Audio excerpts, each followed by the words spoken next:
Bonjour mes petits lutins. Aujourd'hui, c'est comment faire la différence avec la personnalité évitante et la phobie sociale. Attention à ne pas confondre. Là, on est dans le troisième module finalement, la troisième vidéo de comparaison pour vraiment t'apprendre à mieux te connaître. Parce que je pense qu'il est important de mieux se connaître pour pouvoir savoir ce qu'on a, pour pouvoir mieux se libérer de ce qu'on a quand on met des mots sur les mots finalement. Des mots sur les mots M-A-U-X. Je crois que c'est ça.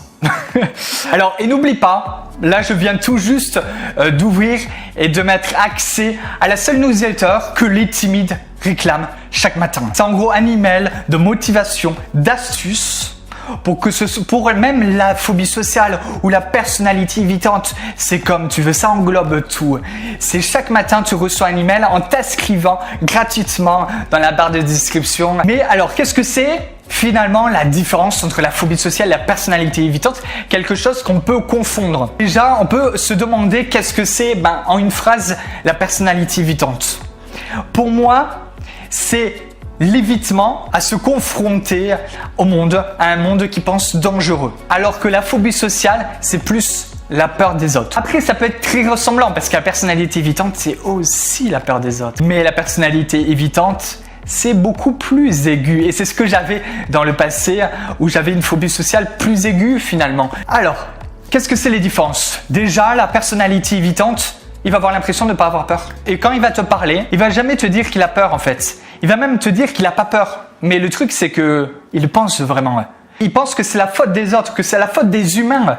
S'il est comme ça en fait, s'il a des problèmes avec les autres, s'il se sent isolé, etc., que c'est la faute des autres. Il peut même devenir, la personnalité évitante qui est un peu différente de la phobie sociale, il peut devenir misanthrope. Ça signifie qu'il met tellement la responsabilité de ses problèmes sur les autres qu'il va commencer à se dire non, les humains, c'est de leur faute. Les humains, c'est des cons. Et pas question que je m'en approche. En gros, la personnalité évitante par rapport à la phobie sociale, c'est qu'il va croire, et comme moi je croyais avant, que j'avais pas de problème. Parce que forcément, je pensais que c'était ma personnalité, que j'étais né comme ça, et que j'étais né dans un monde qui finalement ne m'acceptait pas. Sans me rendre compte que dans la personnalité évitante, c'est parce que la personne ne s'accepte pas, et n'accepte pas ses imperfections, et qui n'ose pas être tel qu'il est vraiment devant les autres. Et il va avoir peur de ces autres, en fait, de ces humains, parce qu'il va penser que ces humains sont méchants, sont des cons, ils sont monstrueux. Et comme la personnalité évitante va penser qu'il n'a pas de problème, il va encore continuer à dire que c'est la faute du monde. Alors il va se dire, en fait, le monde, en plus que les humains sont des cons, il va se dire, en même temps, c'est normal que je sorte pas, en même temps que c'est normal que je sois isolé, enfermé chez moi. Le monde est ennuyeux. Les gens sont ennuyeux. Et de toute façon, le monde est dangereux. Alors il va se dire, vaut mieux que je sois isolé que le risque d'être blessé par les autres. Il va avoir une stratégie, mais la plus belle stratégie du monde que j'avais, c'est le fait de se dire, si je me sens mal à l'aise, si je stresse, si les gens vont me blesser finalement, je vais faire en sorte que plus personne ne me blesse. Je vais faire en sorte de plus du tout me confronter aux situations dérangeantes, qui me paraissent dérangeantes, qui me paraissent finalement dangereuses, parce que c'est ma perception. Alors il va faire quoi? Il va tout éviter, il va être le spécialiste pour refuser les invitations à une soirée, pour refuser de rentrer dans une réunion, etc. Il va être un stratège de l'autre monde. Il a un sens de l'analyse, un sens de la stratégie vraiment poussé pour tout analyser, pour se dire je refuse cette invitation. Et si je la refuse pas, si je dois vraiment y aller, je vais analyser toutes les personnes qu'il y a comme invitées. Il faut que je sache les noms, l'endroit où ils habitent, comment on va être placé dans la salle, etc., etc. Bref, tout un truc pour être sûr de tout savoir, pour moins se confronter à l'inconnu. Et d'ailleurs, après ça c'est encore un truc ressemblant à la phobie sociale. Il va penser qu'il a échappé au pire. Ça veut dire qu'il va éviter quelque chose. Il va se dire, de toute façon j'ai échappé au pire. Et c'est pour ça qu'il va commencer à s'ancrer l'information que son évitement est normal et qu'il utilise une très très bonne stratégie. Et là, on pourrait supposer, je te dirais, c'est pas tout. Comme dans la phobie sociale, on va se dire j'ai envie d'être apprécié. Dans la personnalité évitante, c'est je dois être apprécié. Je ne dois pas paraître idiot aux yeux des autres. Sinon, on va me rejeter. Ils vont avoir peur de parler à quelqu'un de leur famille. Comme moi, par exemple, avant, je tremblais limite quand je parlais à ma mère. J'avais la voix qui tremblait, etc. Et j'avais tendance à avoir peur que la personne me rejette, que ma mère me rejette. Et c'est ça la particularité de la personnalité évitante, c'est que c'est pas juste je souhaite être apprécié, c'est je dois, et à aucun moment je ne dois pas être apprécié, sinon je vais être banni. Alors la particularité avec la personnalité évitante et la phobie sociale, c'est que dans la phobie sociale, on va se dire, bon bah, quand par exemple il y a quelqu'un où on a peur d'être avec lui, on peut ne pas se sentir à l'aise au début de la relation sociale et même sur le long terme. Mais on peut avec certaines personnes se sentir plus à l'aise. Ils peuvent nous montrer certains signes qui nous apprécient, mais après, voilà, on est assez indulgent. Ça signifie que dans la personnalité évitante, c'est autre chose. Ça veut dire que là, si tu veux être dans ces relations sociales à la personnalité évitante, il faut que tu montres des garanties inconditionnelles d'acceptation. En gros, il a des exigences énormes pour qu'en fait, il veut des personnes parfaites. Il veut vraiment des personnes parfaites. Il veut vraiment quelqu'un où il a le sentiment de jamais être jugé, jamais être critiqué, etc.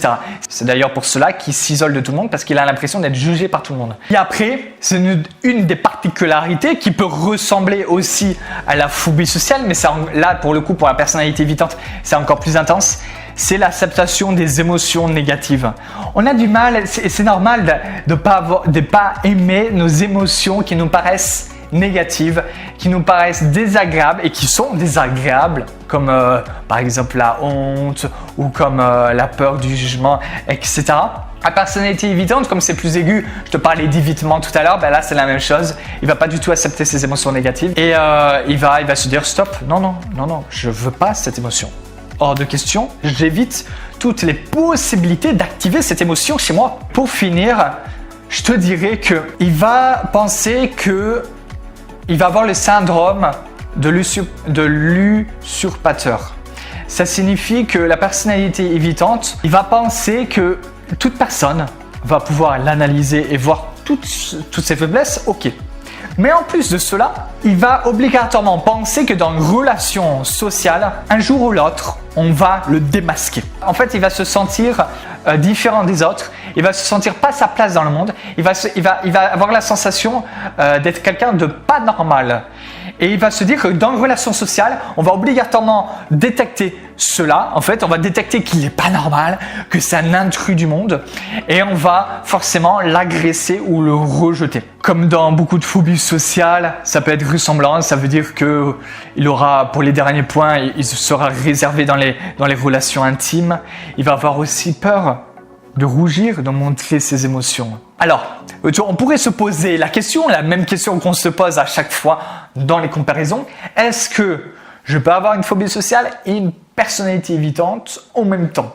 Alors, à chaque fois, ma réponse est identique. Ça signifie que là, c'est avoir par rapport aux réponses que je t'ai données, par rapport à la différence entre la phobie sociale et la personnalité évitante, et de regarder ce qui est de quel côté, par exemple, s'il y en a plus du côté de la personnalité évitante ou s'il y en a plus dans la phobie sociale. Et de par cela, on va savoir si on a plus de phobie sociale ou personnalité évitante. Et les solutions, il y a 3 trucs piliers que je voudrais te donner. C'est déjà la responsabilité. La responsabilité, c'est vraiment le pilier à travailler sur la personnalité évitante, c'est le plus important. La responsabilité, c'est de se dire que nous sommes responsables de ce qui nous arrive.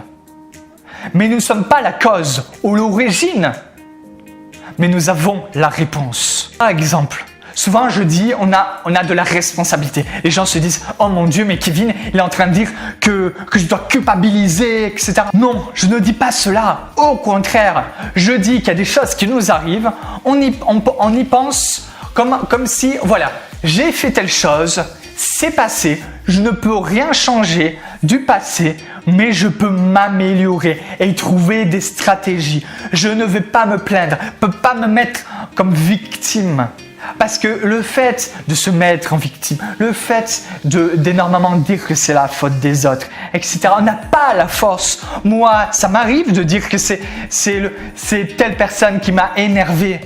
C'est bien beau, mais en attendant, je ne m'améliore pas. En attendant, je ne cherche pas une solution, vu que c'est la faute des autres. Je ne suis pas responsable de cet accident de voiture, mais je suis responsable des émotions que je ressens via cet accident de voiture. Ensuite, il y a le deuxième pilier sur les trois, c'est changer sa vision des humains. C'est d'être moins à attaquer les humains et à travailler sur son amour des humains. Comme tu l'as compris, la personnalité évitante, on n'accepte pas les humains. On a comment dire, une vision des humains horrible, très très négative des humains et qui n'est pas forcément réelle. Oui, il y a des cons sur cette planète, mais pas tout le monde. Pas tout le monde. Et c'est finalement changer sa vision des humains, pour qu'ils puissent avoir la capacité de se dire « oui, je peux et j'ai envie d'aller vers les humains ». Parce que sinon, si on a une vision erronée des gens, forcément, on ne va pas se dire « bon, j'ai très envie d'y aller ». C'est complètement compréhensible. Si on a une vision du style « les humains sont des monstres », forcément, moi, j'aurais pas envie d'y aller. Et le troisième pilier, c'est de modifier sa confiance en soi. De travailler sa confiance en soi, s'aimer, s'accepter et être finalement libre d'être lui-même. Alors j'espère que cette vidéo en tout cas t'a plu, t'a aidé à mieux te comprendre et à trouver des solutions. Dis-moi en tout cas si cela t'a aidé, ça me donne beaucoup de motivation pour continuer ce que je fais. Si tu le souhaites, si tu veux recevoir tous les matins des astuces pour être plus à l'aise avec les autres, que tu aies une phobie sociale, que tu aies une personnalité évitante, tu as la possibilité de s'inscrire en bas dans la description à mes emails privés pour recevoir chaque matin un email privé. Allez, ciao ciao, à la prochaine vidéo.